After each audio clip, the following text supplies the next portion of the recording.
the Lord has put before us. And as young people, here we are. This program is dedicated to you, the young people, aged 18 to 35.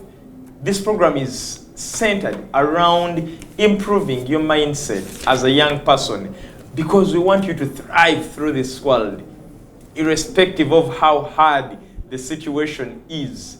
These days, there is a new saying that has come up, that the economy, but irrespective of how hard the economy might seem, we are here to improve your mindset. And Edwin Austin Mukalas is my name. We are delighted this evening to have someone who is part of us, but he has been away for some time. He will tell us where he has been hiding. We are delighted to have Dr. Benita, part of us this evening. Yeah, he thrived through the rain that is pouring out there to be here, to make sure that he speaks to us today. And Dr. Benita is the director of African Population Institute. Dr. Benita. Yes. We are delighted to have you after almost a month or two. Yes, how have you been? Oh, I'm very fine. Thank you very much, Edwin Mukazi, for such a time, and for also that wonderful introduction. Actually, I'm called Benita Romanzi, and I am the principal of Africa Population Institute. I'm glad to be on this set. So, good evening, viewers. We are glad to have you this evening. I'm married to one wife. I read a Koburunji, and we are blessed with 4 sons. Wow! So thank you very much. Wow! Yeah. So, how is the African Population Institute? Yeah, Africa Population Institute, we are doing very well, and we are literally transforming generations here in Africa. That's and we are powerful. touching the youth and the young people. We are empowering them. We are transforming their lives, and we are mentoring them to become self-reliant. Especially the topic of today, I'm sure those who are tuning in, they will be able to be blessed. Sure, I'm so excited to talk about to hear from you, especially when it comes to this topic. Today we want to look at the need to focus on agribusiness in transforming Africa. The purpose of this program, Flourishing Hub, which is powered by Young and Flourishing Foundation, is to make sure that Africa is transformed in all spheres. And today we are looking at how agribusiness, the role of agribusiness in transforming Africa. So you, as long as you're an African, this program is targeting you. Therefore, don't go anywhere. Don't change the dial. Here we are with Dr. Benita. Doctor, yes. Just to get a broader interpretation of the word agribusiness, how can you break it down? Okay, agribusiness is a very big component when it comes to agriculture. It goes from the crop production to crop processing, and then distribution, and to the extent of marketing and selling it. So all that is involved, be it the chemicals that are involved, be it the machinery, it is all about business in agriculture.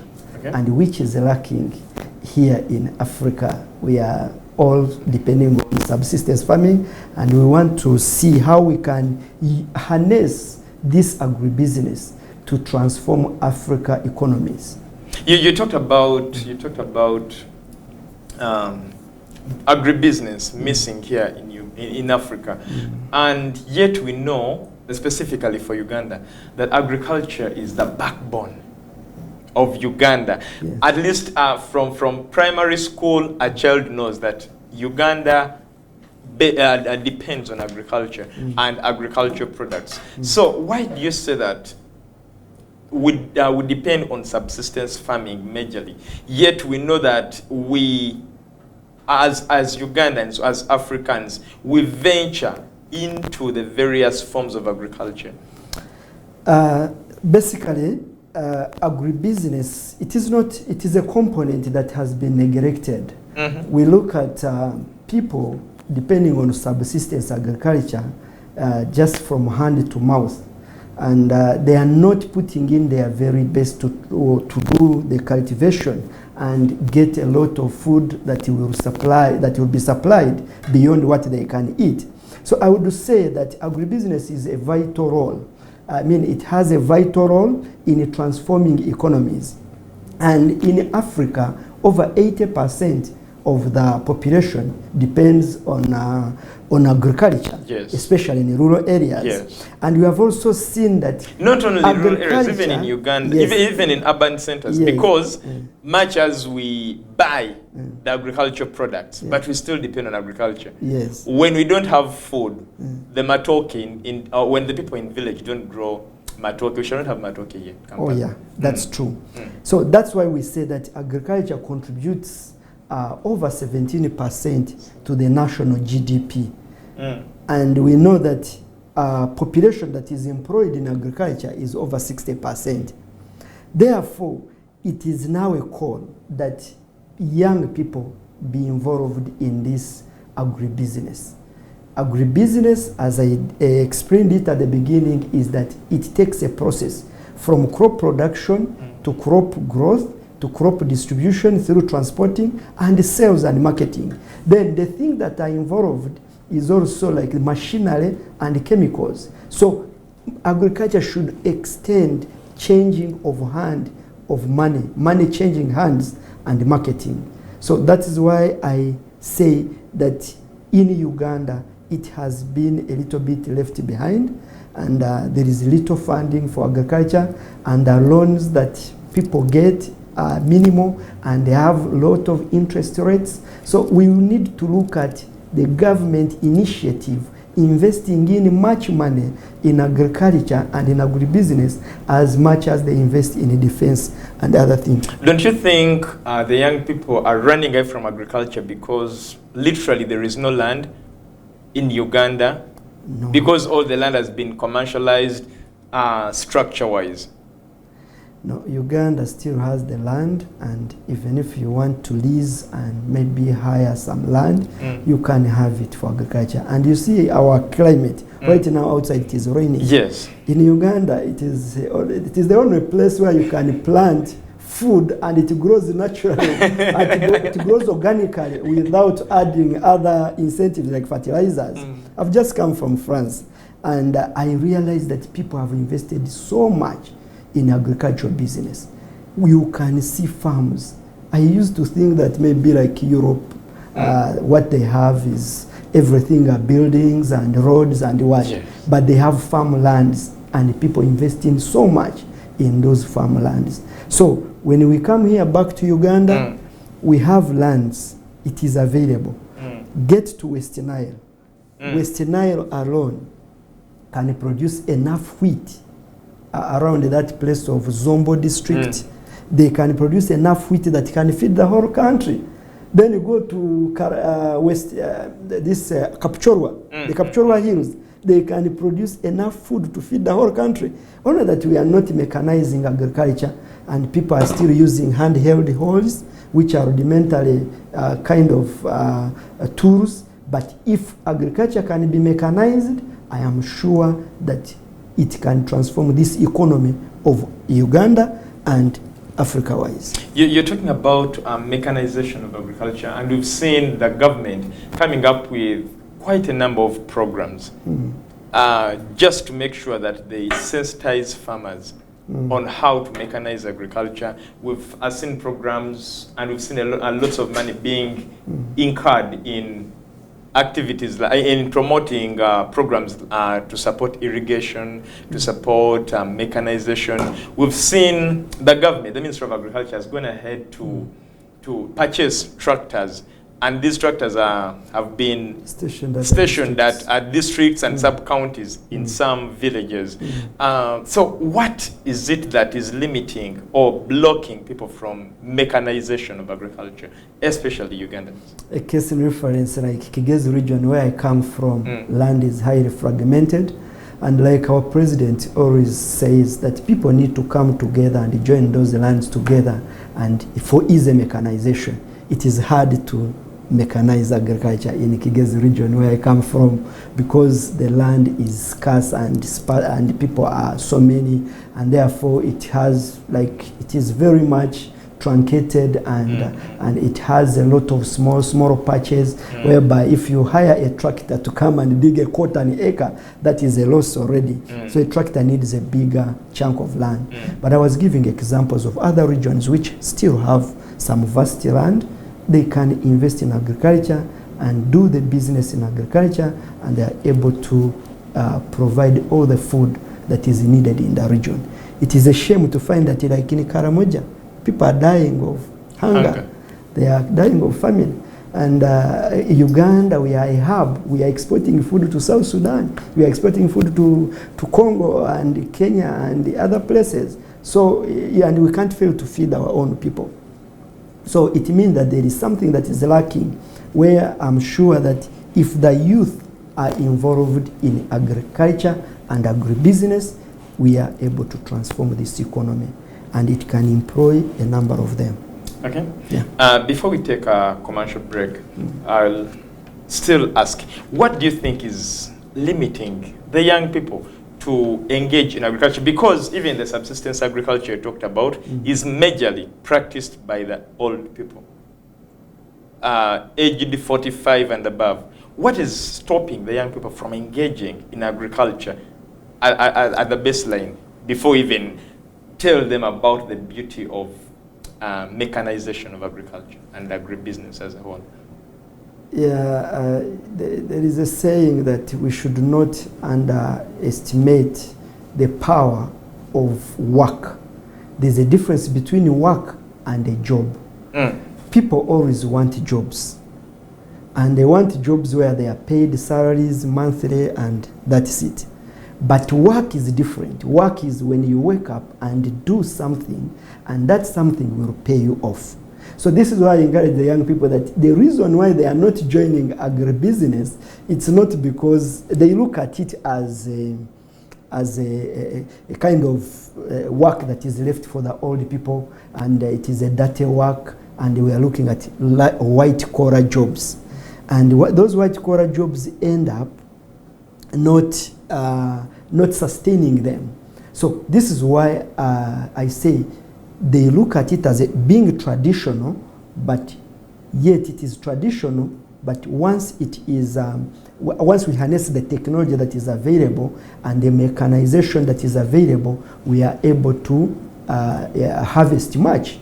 There is there is a show which is called The Seeds of Gold, whereby we see how people have made money out of agriculture and its farm inputs, like rearing chicken, and you find someone is having 1,000 chicken and is able to get a lot of money from it. So it is highly possible that young people were told that agriculture is not good. It is a dirty job. But I want to encourage them that there is no other sector of the economy that pays them up. Doctor, like agriculture. Whoever told the young people like Mumu here that agriculture is bad, I believe it is a blessing to you.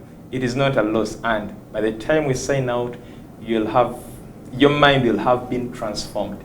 Adrian Austin Mukalas is my name, and today we are looking at or focusing on the need to focus on agribusiness in transforming Africa. Remember, Flourishing Hub is a program that is centered around improving your mindset as a young person. Very many of us have grown up from families that practice agriculture. Some of us were paid, our school fees was got from agriculture. Or some of you, your parents are practicing agriculture, but what is the problem? Why is it that you have a negative attitude towards agriculture? But then this evening we are centering our discussion on agribusiness, which is modified agriculture, where we do not look at subsistence agriculture, and we are looking at how you can make money out of this agriculture. We say there are no markets. Is it possible for you to get market for your products? And if, where is the market, or how do you get this market? It is the reason Dr. Benita Romanzi is here with us. Doctor, yes. Before the commercial break, we laid the foundation of our topic, and we looked at some of the things that could be limiting the young people from engaging themselves in agriculture. And you closed by telling us that whoever told the young people that there is no money in agriculture was wrong. So we want now to look at another issue here, which is about the money, but also the market. Because, for example, there are programs that have come up, like Vanilla, Moringa, and people have been taken up. They've put in a lot of money, a lot of time, a lot of energy, and then as their harvesting time approaches, the selling price, the purchase price falls, and maybe people are broken by this, and they feel they should not engage themselves in this again. It's the same thing with coffee and all the other cash crops that we know. So let us talk about the market in line with agribusiness. Okay, by focusing on money and market, yes, we need to look at why is agribusiness important. Yeah, it is important in such a way that when you invest in agriculture and the season is good, it is a place where you are sure you are going to reap highly. You cannot miss anything when you invest in agriculture. So my role here tonight is very simple, just to encourage the young people to join agriculture. They would wonder, they say, why are you not in agriculture? Yes, me, partly I'm in it. I have some few cows here and there, and I also do some agriculture. So you said your role is easy, but it is not easy as you think, because you have to demystify. Yes, I have to demystify the myth and make sure that I leave this set tonight when one youth out there is encouraged that agriculture can pay better than the white-collar job. Exactly. Yes. So let's look at the role of agriculture in transforming the economies in Africa. Would borrow a leaf in the countries that have invested heavily in agriculture and in agribusiness. Let's begin with Ghana. Ghana started with cocoa. And you know cocoa has really transformed Ghana's economy, being like it is their chief cash crop. Yes, we also started it here in Karangara and in other centers. It is also doing well. So and those these days, who have Kalangala invested, is taken up with palm. Yeah, with palm trees and palm oil. So that one, it means that when people put in their very best, agriculture pays off. That's why Uganda, we shouldn't be having any part of our country which is starving. People should be able to supply food to their own nationals. And the government, this is a call to the government to invest in much more into agriculture and mechanization. So let's look at how agriculture can help. I mean, agribusiness can help. Agribusiness. It can improve the GDP of a country as a source of national income. Yeah, there are many taxable products of agriculture whereby maybe chemicals and breeding, like breeding kind of inputs that the government can make money out of by taxing that. But with a small tax incentive, the people will be encouraged to invest in much in agriculture. Yes, we have seen people who have invested in agriculture. Of recent, there is a time when I saw a free aid in Uganda feeding South Sudan, giving South Sudan food. That was a credit to our country. And I also look at it like I've seen like also the same free aid is giving help hand to Karamoja, and that is a credit. But the food that we are giving is minimal. Look at a lot of wheat that we import from Ukraine and maybe Russia. The war in Ukraine and Russia has affected us to the extent that the hunger has come to Africa. But it is a shame. Africa is the country which is crossed by the equator, and we have double rainfall maxima. So we need to invest in less than what the Russian invest in, because they may invest in irrigation, For us, we may irrigate in one season, but the other season, at least we have natural rain that comes in. Yeah, how do we harness all these floods? We have had floods. How do we harness that water and we keep it and store it for the future use? That one needs an innovation. And innovation comes in agribusiness. Someone needs to invest in money in agriculture, in agribusiness. You invest in money and be sure that I can harvest this water and use it during the dry season. There is an innovation. So we need infrastructure to be built on that line. Then agribusiness is the source of major raw materials that are needed in the country, not only in Uganda, but also abroad. We can export the raw materials. For instance, like rubber. We haven't found out whether we can start growing rubber here in Uganda. Yeah. Can someone do some research about that and plant those trees that will give us rubber? Today people have even started growing apples from here. Yes. They have tried it and tested it. And there are specific regions that have been approved for apple growing. And so initially I believe we are importing it. Yes, initially we are importing. Yeah. Okay. So we also need to look at the agribusiness gives a relief for the shortage of capital. If you invest in agribusiness, then you'll have more capital for the youth to have startups. Those who begin their own, you can begin on a small acreage of land and then you enhance it. So when the government invests in agribusiness, then it will help reduce the income inequality. It will help reduce the income inequalities because very few people who have invested in it are much richer, and those who have not, they are probably getting poorer, and the land is being sold. You find that young man sells the land in order to buy a border and be on the road. Is that logical, really? Huh? That is not logical. This program is centered around improving your mindset as a young person. So it is dedicated to young people from the age of 18 to the age of 35. But it is no crime when you who is 40 or 45 or 50 sit back and watch. You will also be empowered so that you can help your children or your grandchildren to thrive through this world by improving their mindset with the knowledge that you get on Young and Flourishing. This is only on Church of Uganda Family TV. And Edwin Austin Makalas is my name. We are with Dr. Benita Romanzi, who is the director of the Africa Population Institute.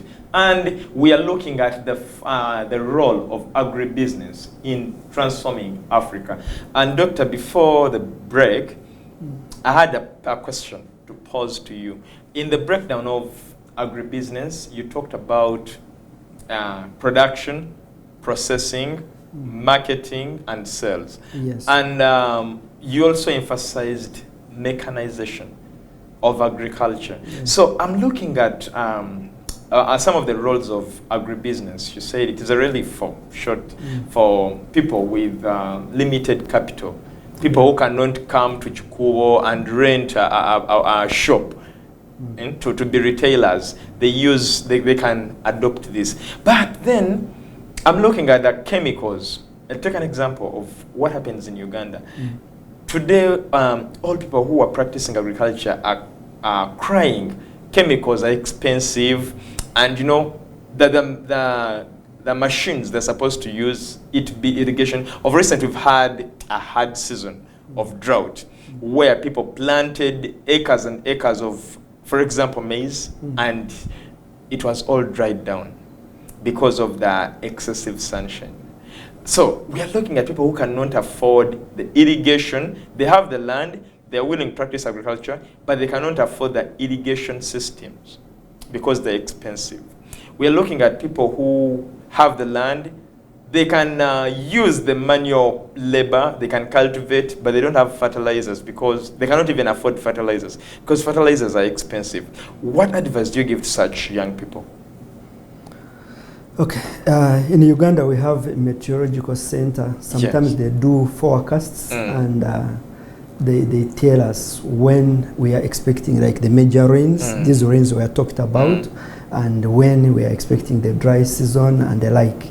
So sometimes it is good to use such information as given by Uganda Meteorological Center and to forecast and know when to do the planting and when not to do it. Okay. However, there are some eventualities whereby it just hits like without them getting it. So now in this case, I would say that young people can invest in the little they have. That is their time, because time is money and time is everything. So when they invest in their time in agriculture, I used to remember, like when we were young, we used to plant during the dry season. We used to plant Irish potatoes in the nearby swamps, and we would carry water on our heads. That was rudimentary, and we go and water Irish. And we would plant Irish, which takes 3 months, and we would water it for 3 months until when it is mature. And that's the money that paid for us school fees. And at one time, the president also demonstrated the same. Yes, carrying it on our head. That was rudimentary. But these days, there is these handheld pumps, which is which we call agribusiness now. Someone who can invest in those pumps. I can carry my pump as a young person on the back, take it to the stream, then help people pump it to their nearby their gardens, and I'm already making money. If I do it for this garden today, tomorrow I do it for another garden, even if I'm paid little money, but at the end of it, when you amalgamate it, you're able to make some money. What about those gardens that are not so close to the swamp or to the water stream? But a pump can pump water for it can pump it. Then you need to have a longer channel, conduit, pipe to take it to where it is supposed to be. But that is just a because that's just a food for thought. You just need to be creative because this is business. Yes, because I can't afford to lose my Irish, which I have planted, and I know I've invested in a lot of money, and I know maybe the season is not doing well. I will do whatever it takes to make sure that my Irish survives. Yeah, if it is very far. So that's why we talked about like capital formation. That is capital formation. Very many young people, they just want to have capital. Like I was on a set last month before I traveled. Yes. And I talked about capital formation. It is highly possible that people who are given money as in hard cash, they end up not doing well. If you hit a jackpot today and they give you $1 million, after 2 years, you will be as normal as you were before you got $1 million. 2 years are many. I'm telling you. 2 years are many. After 2 years. After 2 months. No, $1 million, you can't finish it in 2 months. But after 2 years, simply because you have to buy a car, because you want to be on the level. You will have to build a house because you want to be on that level. Some people don't even think about building. So they rent an apartment in Kampala, here on Kampala Road. They want to be our neighbors at church house. And then you will get this buffet. You will get this buffet who will come, and now they know you have gotten this money, and they know you need quick money. They tell you, invest here, invest in cryptocurrency, invest in this one. And at the end of the day, because you have not had earned it, you will literally spend it and remain with nothing. But if we focus on capital formation from the ground, you begin with little by little, precept upon precept. One a little here a little. At the end of the day, you will know how to manage the little. You know, it is like the parable of talents. Those who are given more, they end up even the little is taken away from them if you don't know how to harness it. But if you start small, you grow naturally, you will know how to manage money. That's why when young people are writing proposals that they want to get maybe money to invest in agribusiness, the first question we ask is that, have you managed this money before, or this kind of money before? You can't ask for $5,000 when you've never managed what? 1,000. You see that? But if you started with $200, you used it probably to acquire 300, you can get a loan to harness that. So some people run into getting loans which they are unable to finance back based on the interest that is given. So in agribusiness, we need to start little by little and grow bigger. But with the help of the government, it will help by the help of the government, it will actually help the young people to love this agriculture and the business that is associated. Actually, agribusiness means agriculture and the business what? Yeah. Association. I mean associated business. Yeah. So we are still looking at the issue of money and market. Yeah. So we have cash crops. Yep. Let us basically look at cash crops, because I know of people who have planted tomatoes. They have planted tomatoes, they have done whatever it takes. And after harvesting, the box, a box of tomatoes is at 50,000 shillings. Oh, yeah. Yet they have invested almost 5 million. And they expect to get around 10 or 15 boxes out of the garden. So don't you think these are some of the things that make the young people hate agriculture, even before anyone else tells them? And then as I brought in cash crops, like for example today, the government through the Coffee Development Authority, they're empowering young people to engage themselves in coffee growing. But you realize that in some seasons the prices are low, the other time the prices are high, and you realize that someone can never predict the market price, and you cannot deassociate money with young people. Money is everything. So what do you have to say about the fluctuating market prices of these products, produce? Okay, it is well said that we have a lot of middlemen in agriculture and in agribusiness. Let me tell you, people who benefit much more in the agriculture are not those ones who take the produce. I mean, who plant, who produce. But we said agribusiness is a big component that involves crop production. After you have produced the food, what is the process that is needed? The transportation and distribution to the market centers and selling it. So it is a big thing that you have to consider all the unnecessary expenditures. Why should I produce my cassava and then you call someone from Kampala to come and be the one to harvest it? When they're harvesting it, it's a tipper roller which they use. They make sure that the whole garden is harvested because they have to make it full. And when they make it full, I mean, it has no level where it can be full. They even put some girdles on the sides and weavers, and then they cover it. You understand? Yeah. So they are cheating the farmer. You see that? So the young people should also know that once you invest in money, then follow it up to the distribution channel and then to the market. The markets are available, but the problem is that these people will make you feel like there is no market, and then you invest in and then lose. But there is a need for you to carry out the market analysis to know which kind of plant you should do. You should that particular season. For this season, because in Uganda we have what we call monopolists, and then we have those we call like where there is perfect competition. But in perfect competition, it is always the forces of demand and supply that determine the price. But in a monopolist is the one who determines the price on how they are going to sell their product or their produce. So as a student of rural economy, when I was at the university and my undergraduate, I did rural economy. And I realized that there is much more that we can do in agriculture. According to Food and Agriculture Organization, over 70% of the world food needs are produced by the small farmers. the so-called small farmers, over 70% of the food that is needed.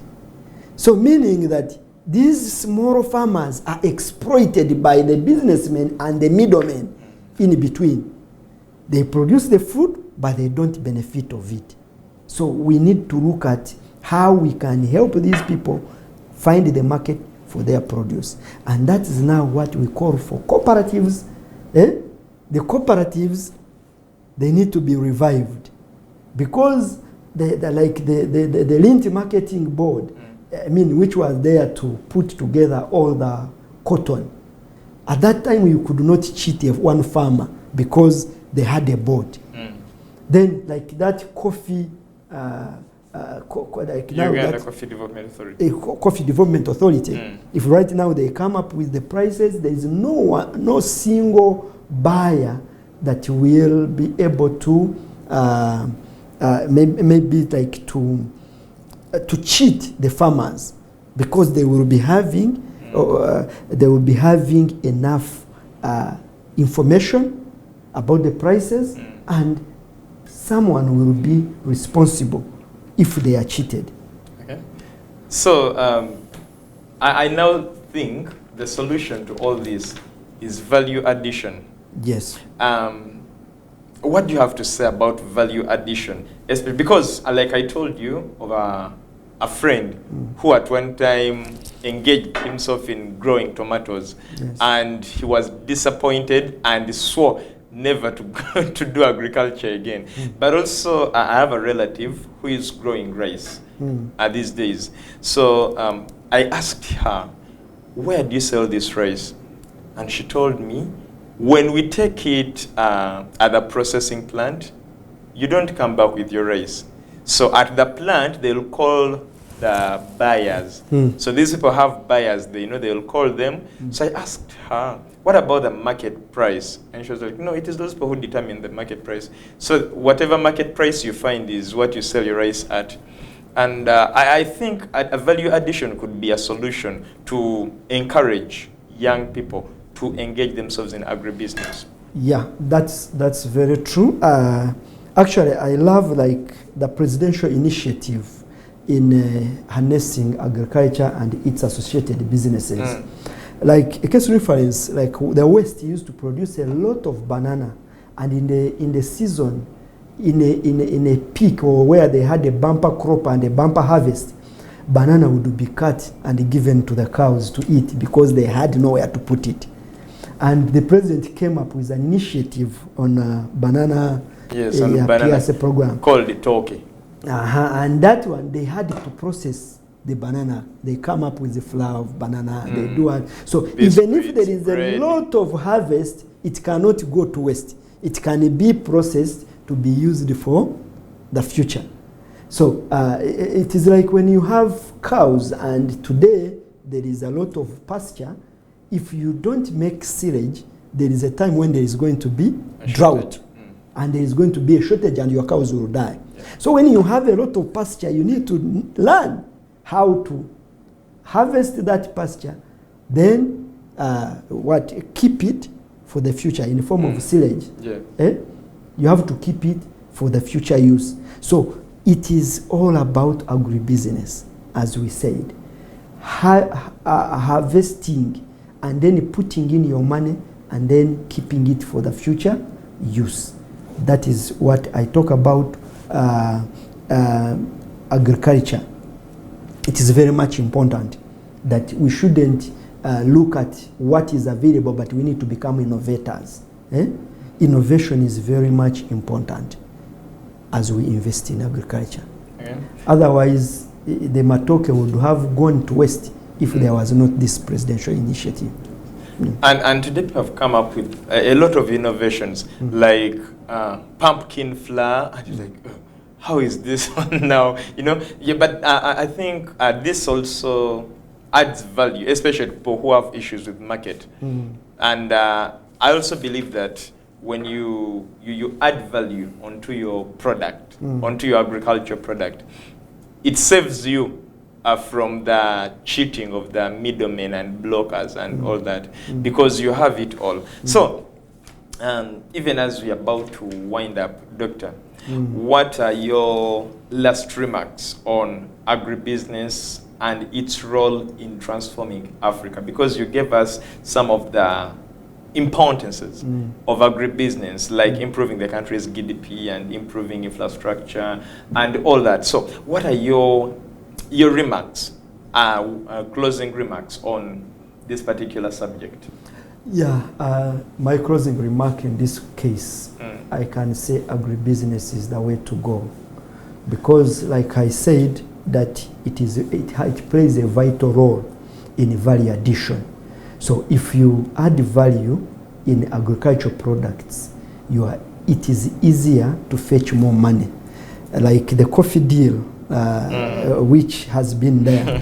I believe that once there is like a formation of a body that sits down and harmonize it, I believe it was not a bad idea of adding value in our coffee. Especially when the president came out to explain it. Yes, especially when the president came up to explain it. So we need to sit and realize what can be done. Instead of it being given to one individual, let us have a concerted effort of the board, and let's have these people, the stakeholders involved, so that they sit together and determine what needs to be done with regard to coffee. And value addition will definitely fetch more dollars, will definitely fetch more money for our economy, rather than selling the green coffee beans. That will not do. That will not work. So I also want to encourage people to come up together in associations and put their little resources together, and they are able to harness much more. A case in reference like those land fragmented in Kigezi region, if they can also come up together and join in associations, then mechanization will also be easy. If we hire a tractor to come and dig, and it digs for all of us, yeah, it will be easy for us. So, two things. It comes in association and also in value addition. Association and value addition. Let people, the Bachiga have a saying that, that when you are concerted efforts, they can move a mountain, or you can be able to do much more if I work with you. So if you work alone, you may not do that. So agribusiness is very much instrumental in the SDGs, the strategic development goals. So once you invest in much, then you are sure that all other sectors, they hinge around it. They hinge around it, and now people will get jobs, the young people will be employed, and also the income will increase, and people will have better welfare. We call it rural welfare. Yeah, they will have better standards of living. So it is high time that the government invests in this much more, like it does to other sectors of the economy. And therefore, people will be able to succeed in what they are doing. And the young people will love agriculture. Sure. Instead of coming and flocking in towns, they will go back to the rural areas and put in their very best, and they will harvest much more. Okay. So before I close up today's show, do you wish to send any greetings to anyone who has been watching you? This evening, to ensure that the dam was not flat. Of course, there are many people who are watching me this evening. I managed to send a few messages to my friends, and especially the students that I have been mentoring in and around Africa. There are those who are asking me for a link so that they can be able to watch it on YouTube. My students in South Sudan, my students in Kenya, my students in West Nile. I encourage them so much. And many of them have invested in these things we are talking about, and they have succeeded. I have very many testimonies of people who have invested in what we have been telling them to do, and their lives have been transformed, and they have changed their lives, and they have a number of people who depend on them. So I thank God for that. And even I thank God for an opportunity, for our church, Church of Uganda, for giving me an opportunity to be on this set, to be able to deliver the message of prosperity to the people of Africa, not only in Uganda. We are grateful. We are grateful, and thank you so much. And just to tell you that agriculture is not bad, but the way you practice it makes it bad. Therefore, as a young person, take it this evening. Think of that piece of land that lies idle in the village, and you're here renting a kazigo somewhere. The landlord will come at the end of the month. They want the rent. You don't have the money. But you have that idle land in the village. Also, even if you don't have that land, you can still find land. Exactly. You can still find land from neighbors, hire that idle land and use it. Because there are some people who are not privileged to have own the land. Exactly. But at least they can access this land and they use it. So, as a young person, this evening, let this be a food for your thought. Please, agriculture is the way to go. Mind the way you practice this agriculture, you will benefit. Don't base on other people's stories. So and so practiced and they never succeeded. You're a different one. You try it. It was the other one who tried it. You didn't know which methods they used. Now, try agriculture with the right methods. I believe it will be a success when you try. God bless you. Thank you so much for watching Flourishing Hub. And thank you so much for watching Church of Uganda Family TV. Remember to wake up with us tomorrow on Good Morning Family, but we also have more programs coming in. Issues at Hand will be there, and evening prayer. May the Almighty God bless you, and good night.